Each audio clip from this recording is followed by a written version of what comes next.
Shalom. Kalau kita baca firman Tuhan, kita merenungkan, maka kita akan melihat salah satunya, apalagi nanti menjelang Paskah ya, kita akan mempelajari bagaimana Yesus ketika dia disalib dan apa saja yang dia tebus, dia lakukan di kayu salib 2000 tahun yang lalu. Waktu saya masih kuliah, ada satu hamba Tuhan namanya Derek Prince. Dia pernah khotbahkan ada 8 aspek yang Yesus buat di kayu salib. Jadi dia sebut itu 8 aspek pertukaran yang terjadi di kayu salib. Saya lupa apa saja ya, tetapi setidaknya ada 5 hal yang saya tahu ketika Yesus digantung di kayu salib. Dan dia berkata, "It is finished." Ya, itu ada di Yohanes 19 ayat 30. It is finished atau sudah selesai. Dalam bahasa aslinya itu tetelestai. Artinya sudah selesai. Dan bukan hanya sudah selesai, artinya itu dalam tensesnya ya. Kalau kita belajar bahasa Inggris misalnya kan ada present tense, ada present continuous, ada past tense, ada present perfect tense dan sebagainya. Nah, kata tetelestai ini dari buku yang saya baca ini, ya juga dari kamus di Alkitab ya, itu artinya adalah sesuatu yang sudah selesai dikerjakan di masa lampau, tetapi akibatnya, dampaknya itu masih berlanjut sampai sekarang dan seterusnya. Jadi yang Yesus lakukan di kayu salib, dia menggantikan kita yang seharusnya ada di sana, dan itu sudah selesai dia lakukan di kayu salib. Tetapi akibatnya itu, dampaknya itu masih berlaku sampai sekarang dan seterusnya. Itu bedanya korban di perjanjian lama dengan korban di perjanjian baru. Di perjanjian lama tuh hanya gambaran bagaimana orang-orang Israel itu mempersembahkan korban, ada kambing, domba, ya, dan lembu dan sebagainya. Aturannya ketat sekali dan itu dilakukan berulang-ulang karena hanya setahun ya, habis itu tahun depan dibuat lagi. Tetapi yang Yesus buat karena dia adalah korban yang menggantikan semua simbol di perjanjian lama, anak domba, ya, kambing atau lembu dan sebagainya. Nah, itu digantikan oleh persembahan Yesus di kayu salib, dan itu sekali dilakukan, sekali, tapi dampaknya itu dari sejak dilakukan itu sampai sekarang dan seterusnya masih tetap berlaku. Itu sebabnya kalau kita baca di Alkitab di Perjanjian Baru, itu yang dipakai katanya selalu dalam bahasa Inggris ya, itu istilahnya perfect tense. Misalnya Efesus 1 ayat 3 ya, kamu sudah diberkati dengan segala berkat rohani di dalam surga. Walaupun mungkin faktanya kita merasa kok hidup ini masih kurang-kurang aja ya, nggak cukup terusnya. Nah, tapi firman Tuhan bilang sudah diberkati. Sama juga dengan kalau di perjanjian lama ya, oleh bilur-bilur Yesus kamu sembuh ya, kamu disembuhkan. Tetapi kalau di perjanjian baru itu sangat jelas surat Petrus mengatakan sudah disembuhkan. Ya, padahal kita waktu ini terjadi kan 2000 tahun yang lalu kita belum lahir. Tapi kondisi yang kita terima ketika kita lahir baru itu defaultnya adalah ya sudah disembuhkan ya, karena sudah dibayar 2000 tahun yang lalu di kayu salib. Ada 5 ya di sini ya, yang dosa itu kita menjadi dibenarkan ya, justified. Tuhan Yesus telah menjadi dosa supaya kita dibenarkan. Ini perlu kita renungkan, camkan berulang-ulang ya. Kalau enggak, kita akan selalu merasa sebagai orang yang selalu berdosa, tidak pernah sempurna, dan itu sangat mempengaruhi kehidupan rohani kita. Kita akan up and down ya. Kita selalu dalam keadaan yang tidak tenang ya. Kalau kita baca surat Paulus tentang hari Tuhan yang banyak orang suka bilang sebagai rapture ya, itu Paulus bilang berjaga-jagalah ya. Tetapi seterusnya dia bilang kita ini adalah orang-orang siang, bukan orang-orang malam. Artinya orang-orang yang siap sedia. Jadi kita selalu dalam keadaan siap kapanpun Tuhan datang. Jadi artinya kita itu karena sudah dibenarkan ya, mengalami justification, yang perlu kita lakukan selanjutnya adalah mengizinkan roh kita yang sudah mengalami justification itu semakin dominan dalam kehidupan kita, sehingga kita betul-betul no condemnation ya, tidak ada tuduhan di hati kita. Dosa dihapuskan, kita jadi dibenarkan. Yang kedua, kutuk sudah ditanggung di kayu salib 2000 tahun yang lalu. Jadi karena kutuknya dicabut ya, jadi kita diberkati ya.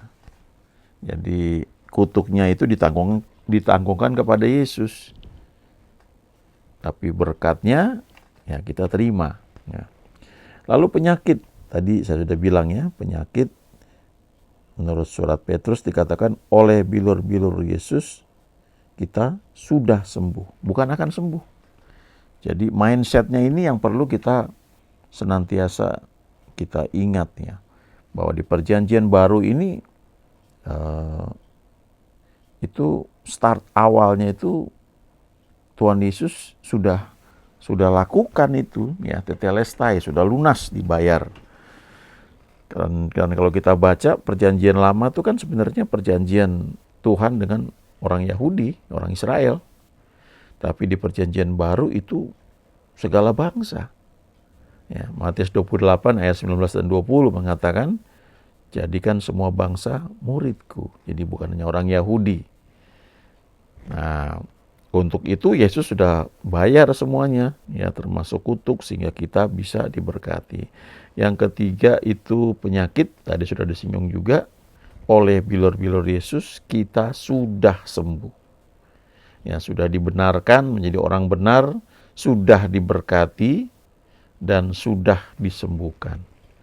Nah, satu lagi yang mungkin sebagian orang belum tahu itu juga masalah hutang ya. Dari Kolose dikatakan bahwa itu sudah dibatalkan. Ini menarik ya.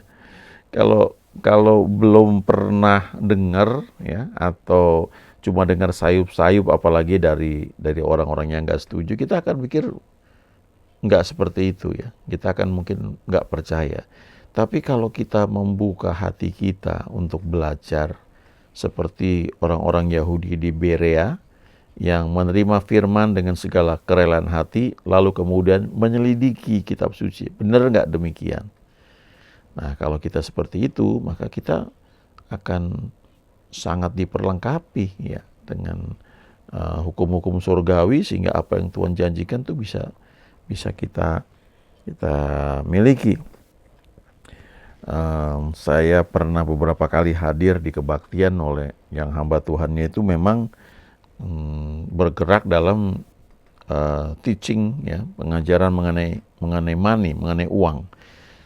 Dan itu luar biasa ya. Jadi tidak hanya perpuluhan, tapi diajar juga ada persembahan khusus ya, kemudian ada janji iman, lalu hutang ya.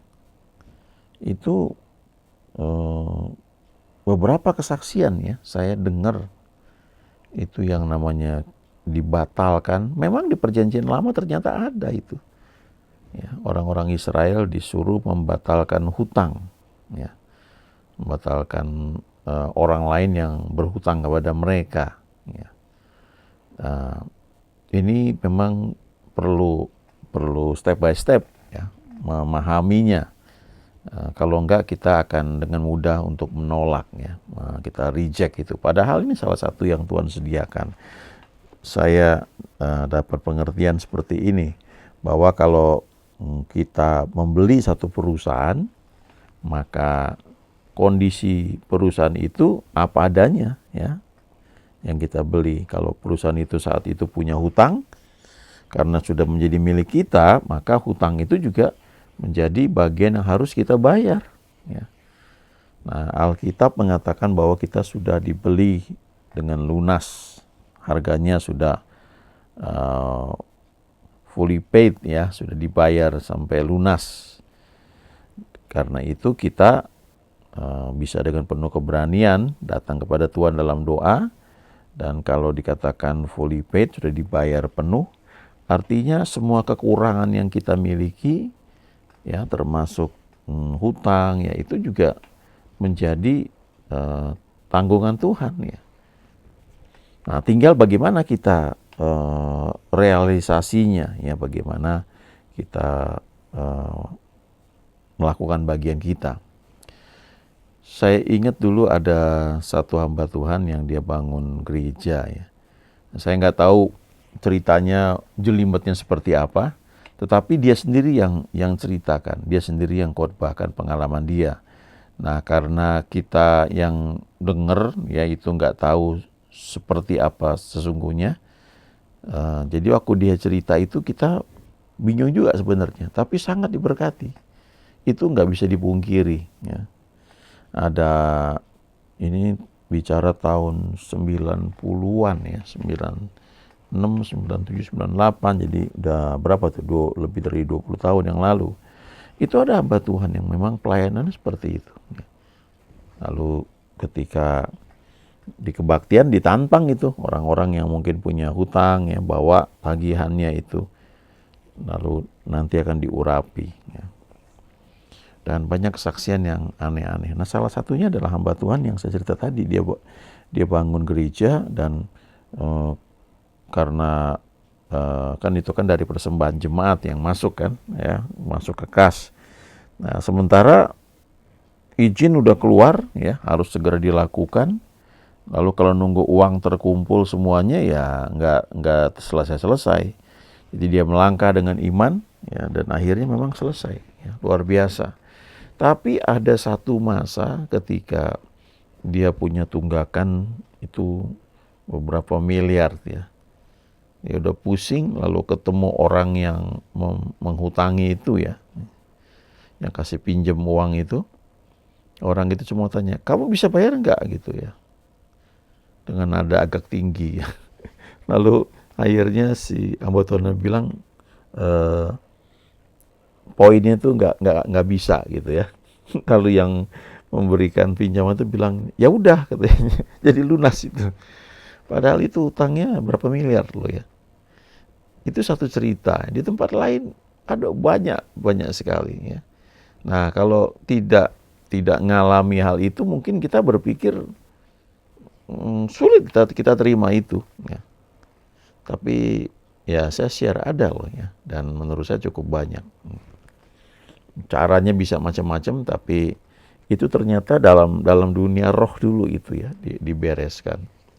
Lalu yang kelima adalah kemiskinan ya, dirubah menjadi orang-orang yang kaya, diberkati secara finansial. Kalau kita pelajari ya buku-buku misalnya mencatat tentang kehidupan hamba Tuhan, nah tidak semua mereka bergerak di sini atau memahami hal ini.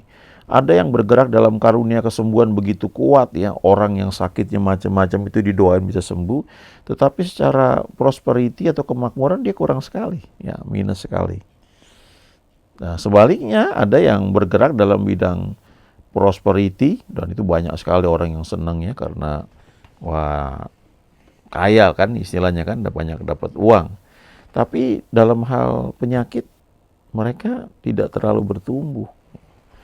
Jadi mereka selalu mengandalkan diberkati, uangnya ada, dengan uang itu entah beli asuransi atau bisa beli suplemen, vitamin, atau ketika berobat sudah ada dananya ya. Jadi bergeraknya di materi, tapi soal penyakit mungkin perlu belajar lagi ya. Tapi bagaimanapun juga ini firman ya. ketika Tuhan berkata sudah selesai, it is finished, itu memang firman Tuhan. Dan bagian kita adalah memang untuk percaya.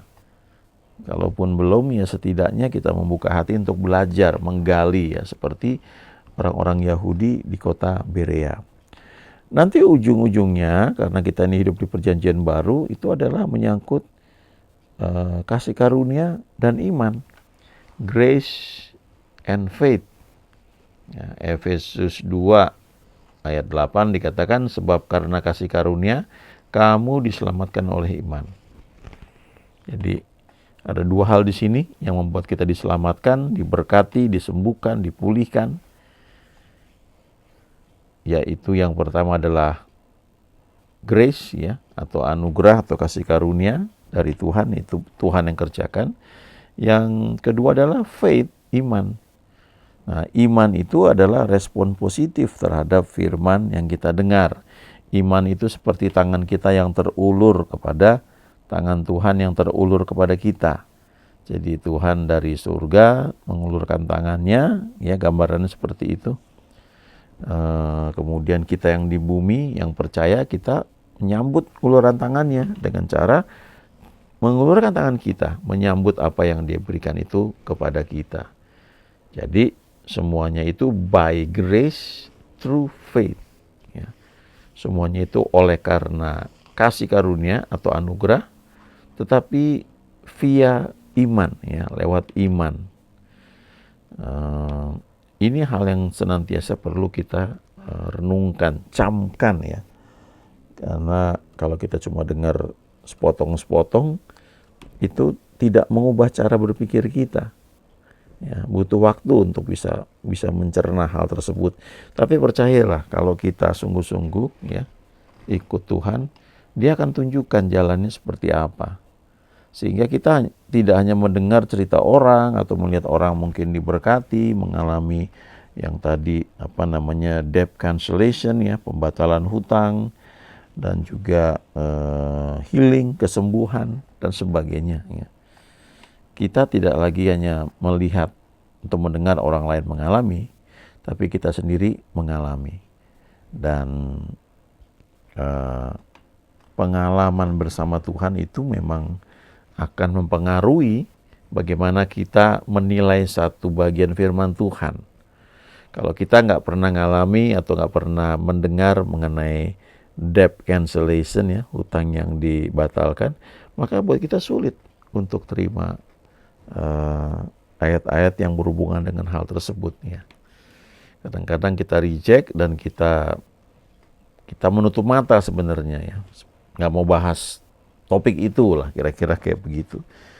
Tapi orang-orang yang Tuhan pakai dalam bidang teaching khususnya, mereka menggali, ya, karena mereka percaya ini kalau Tuhan berikan, ya rugi dong kalau kita nggak nikmati, ya. Tapi ada juga kelompok yang mungkin agak sinis yang bilang utang kok ditengking, ya dibayar gitu.